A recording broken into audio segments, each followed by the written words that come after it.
குழந்தைகளே, இப்படி அமர்ந்து கொள்ளுங்கள். இந்த கதையை கேட்பதற்கு முன் உங்கள் இதயத்தை திறந்து விடுங்கள். நான் சொல்லப்போகும் கதை மிகப் பழையது. என் பாட்டி சொன்னது. அவருக்கும் அவருடைய பாட்டி சொன்னது. இப்படியாக பல தலைமுறைகளாக இந்தக் கதை நம்மோடு வந்திருக்கிறது. இது சாதாரண கதை அல்ல. இது ஒரு ஞானக் கதை. கேளுங்கள், கவனமாக கேளுங்கள். ஒரு காலத்தில் மல்லிகைபுரி என்ற ஒரு அழகான சிறிய ஊர் இருந்தது. அந்த ஊர் மலைகளால் சூழப்பட்டு நீல நிற ஆறு ஒன்று ஊரின் நடுவே ஓடிக்கொண்டிருந்தது. ஊர் மக்கள் அமைதியாக விவசாயம் செய்து பழைய வழக்கப்படி வாழ்ந்து வந்தார்கள். ஆனால் ஒரு வருடம் மோசமான வறட்சி வந்தது. மழை இல்லை. நிலங்கள் வெடித்து போயின. ஆறு வறண்டது. மக்கள் துயரத்தில் ஆழ்ந்தார்கள். அந்த ஊரில் சிவா என்ற 18 வயது இளைஞன் இருந்தான். அவன் தனது வயதுக்கு மேலான ஞானமுடையவன்.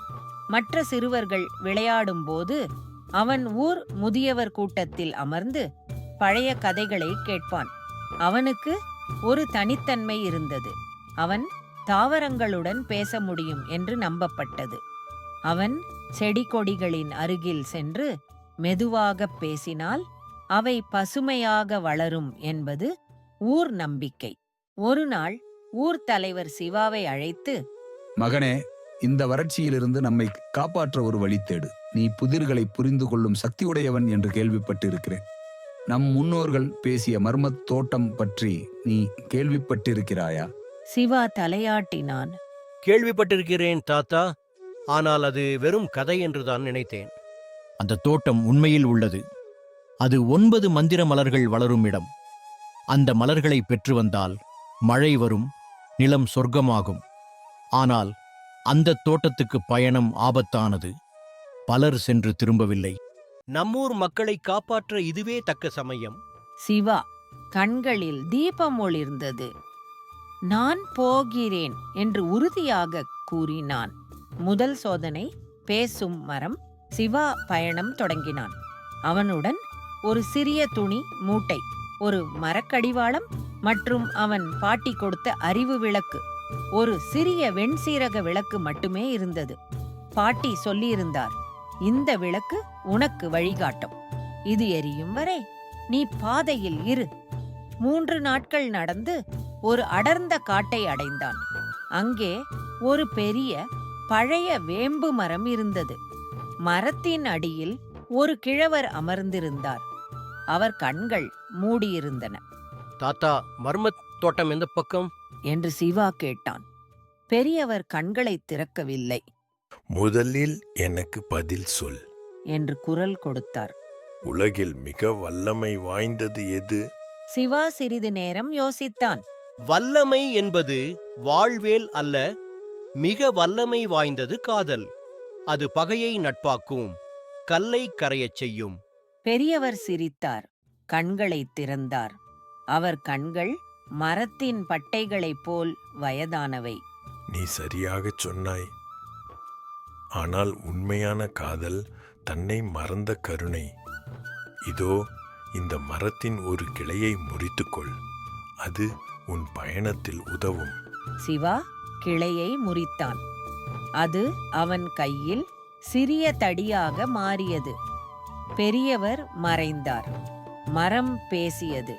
நான் பேசும் மரம், என்னை நீ எங்கே வேண்டுமானாலும் நட்டுவிடு.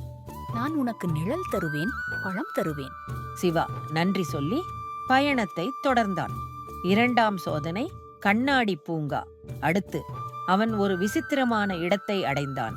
அங்கு எல்லாமே கண்ணாடியால் ஆனவை. மரங்கள், பூக்கள், புல், நீர் ஓடைகள் கூட. இது கண்ணாடி பூங்கா. அங்கு ஒரு பெண் இருந்தாள். அவள் முகம் கண்ணாடியில் பிரதிபலிப்பது போல் தெரிந்தது. யார் நீ என்று சிவா கேட்டான். நான் உன் எதிரொலி என்றாள் பெண். உன் மனதில் உள்ளதை நான் காட்டுவேன். இந்த பூங்காவை கடக்க விரும்புகிறாயா? முதலில் உன் மனதை கடக்க வேண்டும். அவள் கையாட்ட சிவா முன்னால் கண்ணாடி திரைகள் தோன்றின. ஒவ்வொரு திரையிலும் அவன் உணர்ச்சிகள், பயம், ஆசை, கோபம், ஏக்கம் நிகழ்காட்சியாக காட்டப்பட்டன. அவன் தன் சொந்த முகங்களை பார்த்தான். என்னை தாண்டிச் செல் என்றாள் பெண். ஆனால் உண்மையுடன். சிவா ஆழ்ந்து யோசித்தான். ஒவ்வொரு கண்ணாடியையும் தொட்டான். கண்ணாடிகள் உடைந்தன. பூங்கா பசுமையான தோட்டமாக மாறியது. பெண் மலராக மாறி, நீ உண்மையைக் கண்டு கொண்டாய். உன் மனதின் ஆழத்தில் இருக்கும் ஒளியை எப்போதும் நம்பு என்று சொல்லி மறைந்தாள். 3ஆம் சோதனை. ஒளியின் அறிவு. இப்போது அவன் ஒரு மலை அடிவாரத்தை அடைந்தான்.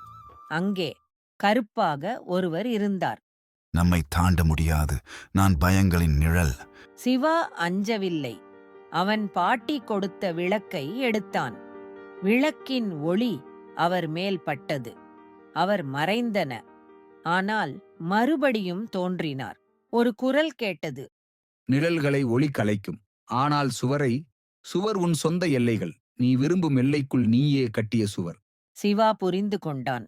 அவன் மனதில் நான் இதை முடிக்க முடியாது என்ற எண்ணம் ஒரு பயமாக இருந்தது. அவன் ஆழ்ந்து மூச்சுவிட்டு, நான் இதை முடிக்க முடியும். நம்பிக்கை எனக்கு வலிமை தரும். மர்மத் தோட்டத்தை அடைதல். தோட்டத்தின் வழியே சென்ற அவன் கண்களால் நம்ப முடியாத காட்சியைக் கண்டான்.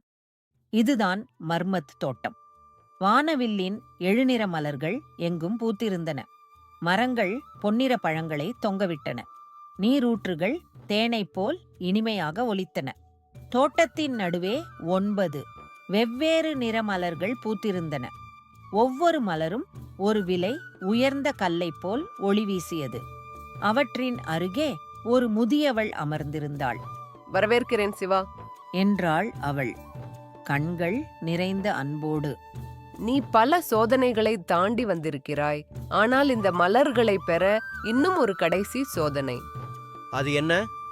என்று சிவா கேட்டான். இந்த 9 மலர்களும் 9 குணங்களை குறிக்கின்றன. கருணை, தைரியம், பொறுமை, ஞானம், நேர்மை, தன்னம்பிக்கை, பகிர்வு, நன்றி, நம்பிக்கை. இவற்றில் 3ஐ மட்டும் நீ தேர்ந்தெடுக்க முடியும்.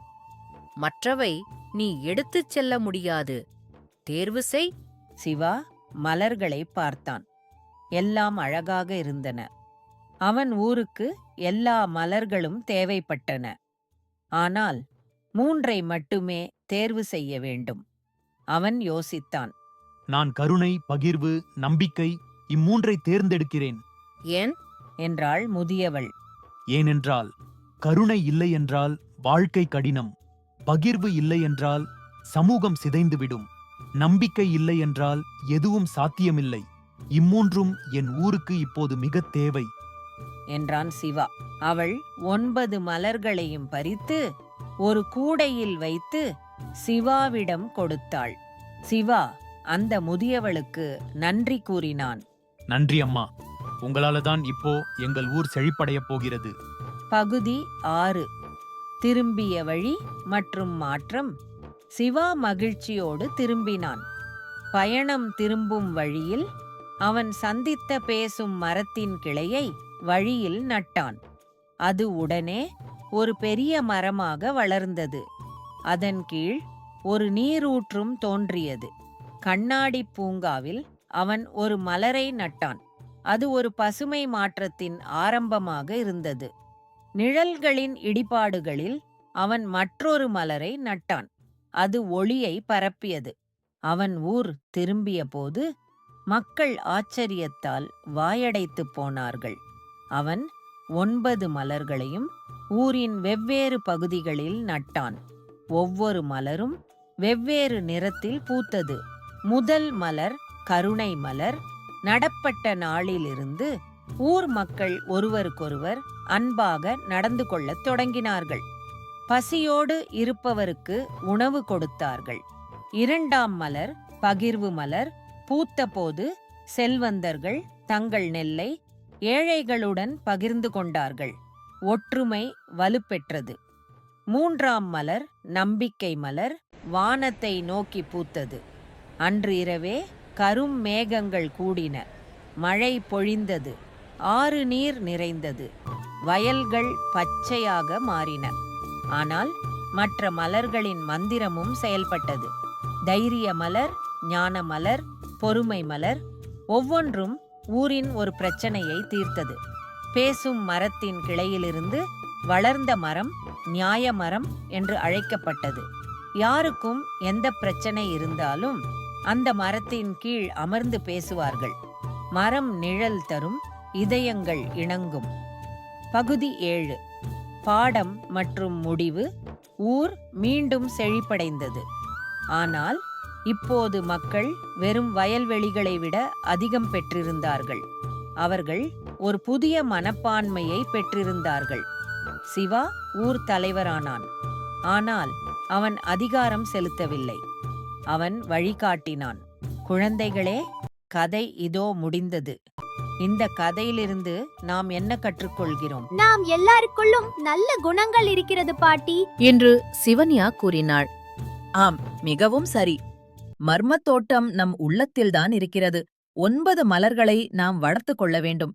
கருணை, தைரியம், பொறுமை, ஞானம், நேர்மை, தன்னம்பிக்கை, பகிர்வு, நன்றி, நம்பிக்கை. இவைதான் உண்மையான செல்வம். இவை இருந்தால் எந்த வறட்சியும் நம்மை வெல்லாது. அந்த இரவு குழந்தைகள் கனவுகளில் மலர்கள் பூத்த தோட்டங்களை கண்டார்கள். அவர்களுக்கு தெரியாது, அந்த கதை அவர்கள் இதயத்தில் ஏற்கனவே விதைக்கப்பட்டிருந்தது. அது வளரும், ஒரு நாள் மலரும்.